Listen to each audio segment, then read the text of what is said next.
Hey everyone, it's Gabriel here again, and in this video, I'm going to share with you the number one biggest marketing mistake that business owners make that prevents them from standing out from a crowded competition and is actually causing them to lose customers. And the truth is that I would say 95% of business owners, including many of you who are watching, are making these same mistakes. So if you want to find out what is this mistake that's causing you to lose customers so that you can be aware of it and stop making them, do continue to watch on. Now, every business owners at one point make this mistake.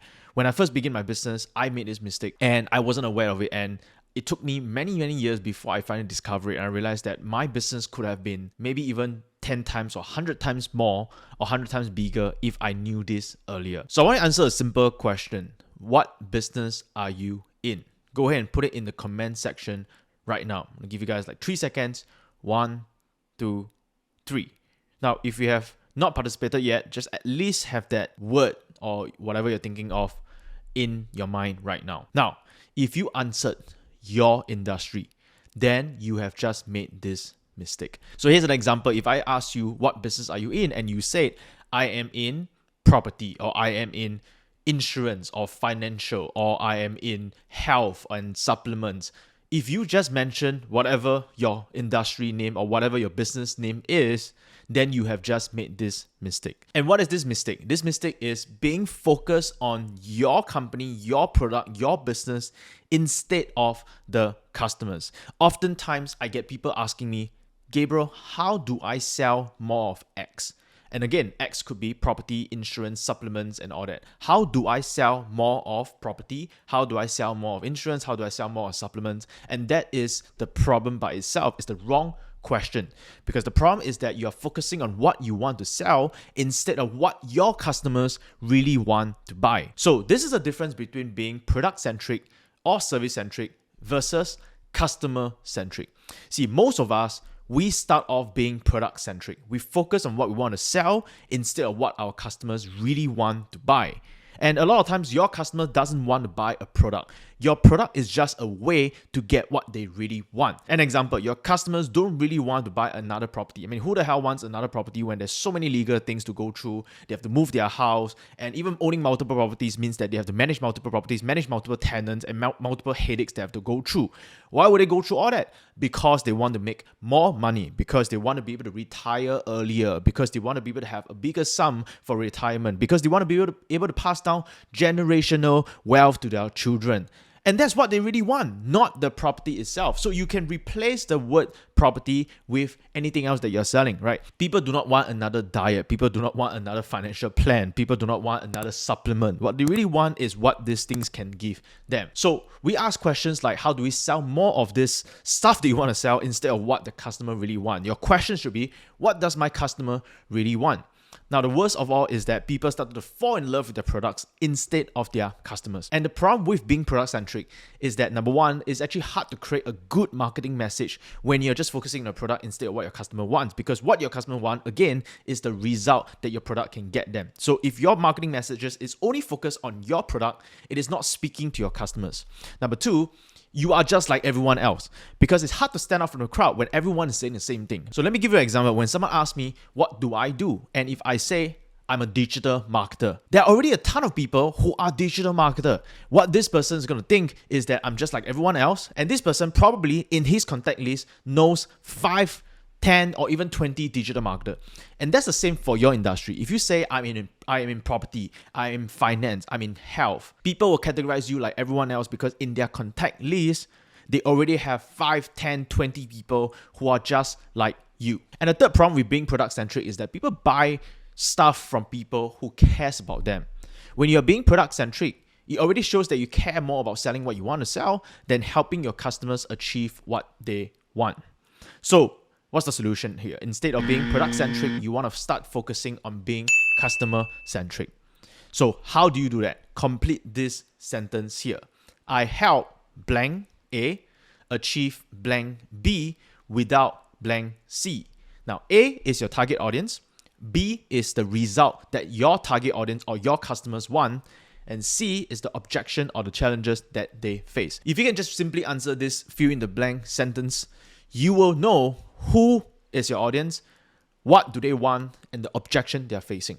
But let me be very clear. it may just look like it's 3 simple blanks to fill up, but honestly, it is not easy. If you have always been a very product-centric business, this is going to be something very hard for you to fill up. And it's going to be something that you need to refine over time. You need to start knowing who your target audience really is. You really need to start to spend more time with them to understand what do they really want. If they're already buying stuff from you, then you want to start asking them, why do they even buy stuff from you? What is the outcome that they really want from the products that they have been buying from you? And what are the challenges that they are facing, and what are the things that they want to avoid? So here's an example. When someone asks me, what do I do? Instead of saying, I'm a digital marketer, I would say, I help small business owners and service professionals generate 1,000 new customers online in 90 days without posting content on social media. See, just by saying that alone, I immediately separate myself from the crowd because I didn't mention my boring industry, which is digital marketing like everyone else. I focus on who my customers are, which is service professionals. And if they are my target audience, this message will speak to them.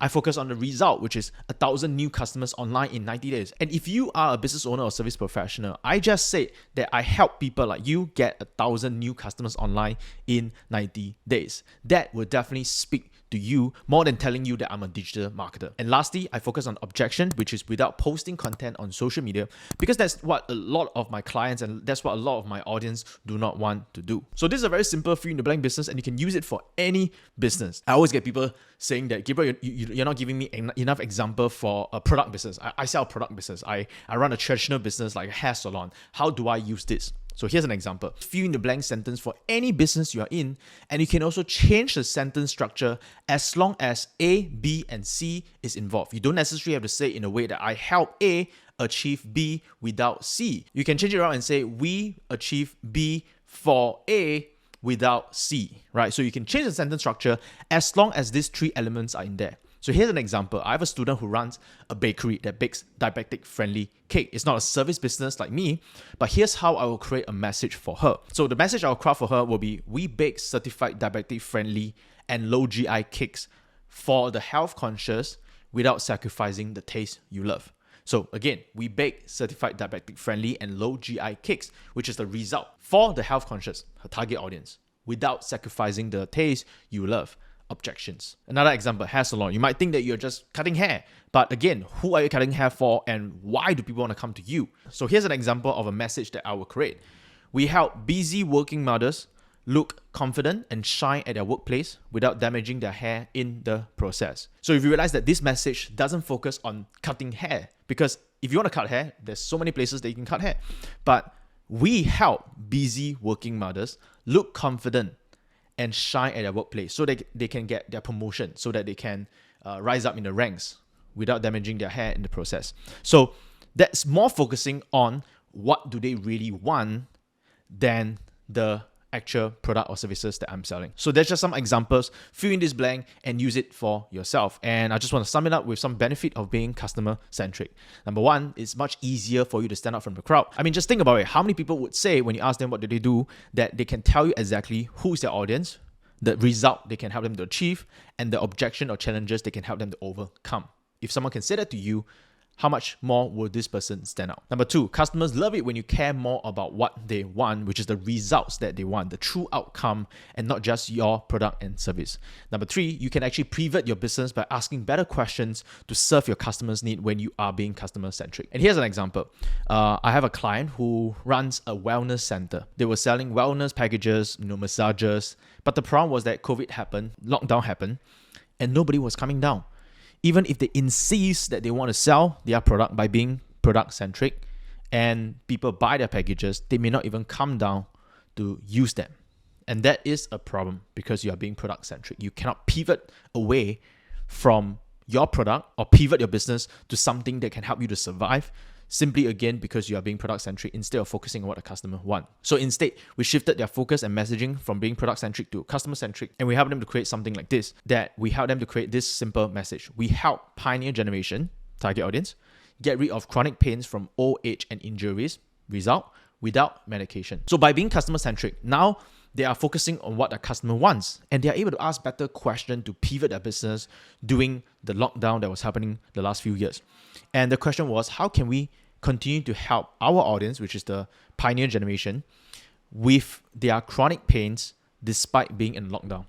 And that question led them to pivoting into an online arm selling products related to pain relief, because people couldn't come down. So at least the least they could do is to start selling these products to these people online, and these people can still buy them and use them at home before deciding whether they want to come down to their wellness center. And because of that, they were able to pivot their business online just by simply focusing on what the customer want instead of what they really want to sell. So I hope that this short video has been educational for you. If you have gained massive value from this, I want you to type down into the comment section what's your biggest takeaway and what you have learned so far. And if you have any questions, go ahead and leave it in the comment section below.